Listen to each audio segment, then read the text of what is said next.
I'm with Gloucester Harbor Master Jim Caulkett now, and Jim, it's sort of a down season right now, obviously with the winter coming. But rules of the road to me are always fascinating. And is this a good time for people to learn how to boat, either power squadron or sail, or is it in the springtime? What's best is what I'm asking you, and what classes might be available? What do people look for?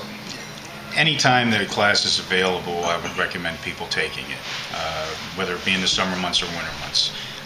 We hold our classes during the late winter, end of March, beginning of April.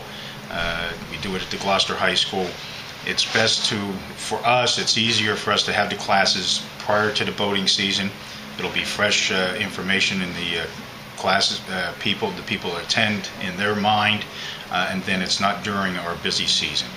We're gearing up the beginning of May to get ready for all the boating season, which goes until the end of October. So you have the Coast Guard Auxiliary, you have the Power Squadron, you have the Mass Environmental Police that operate all these classes. I like the Mass Environmental Police because they're free. We're sharing our knowledge at no cost to anybody to try to help educate the boating public to make sure they can operate safely on the waters of the Commonwealth. How important is it for people to take these classes, and maybe even a boat owner who's had one for a while but really hasn't taken one of these? What can they learn? How important is this, Jim? Because I see some crazy things on weekends. There's so many different aspects in operating a vessel, whether it's calm winds are blowing, you have your different currents, your tides that you have to work with. Navigation going from point A to point B, whether it's just around Gloucester Harbor or whether you want to go from Gloucester to Boston or Gloucester to Portland. It's important to know the different things that affect you when you are out on the boat. And that also includes boating while intoxicated. That's covered in the class.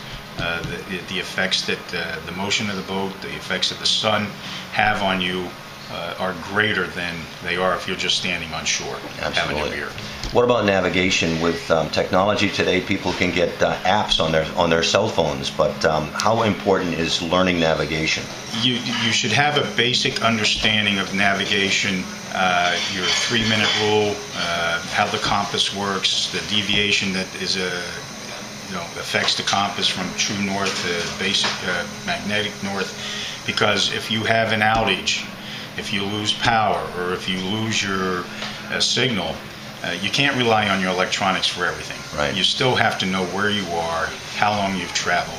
You need to pay attention to that. You can't rely on your radar. You know how to use a sextant, I presume? I used to know how to use it. It's been years since, yes, I can still pick it up and shoot an angle. Right. Little review. You need the basics. It's fun to do that simple math. And it's nice, though, to have the electronics nowadays, too. Yeah, it's great. All right, what's the best way for people to find out about classes, about the Harbor Master's office or whatever? Contact me in February, because in January I'll set the class up with the Environmental Police through their office down on the Cape. We start advertising then, and just harass me. It's the best thing to do is continually call, and I'll let you know when the classes are. Thank you so much. That's Gloucester Harbor Master Jim Caulkett.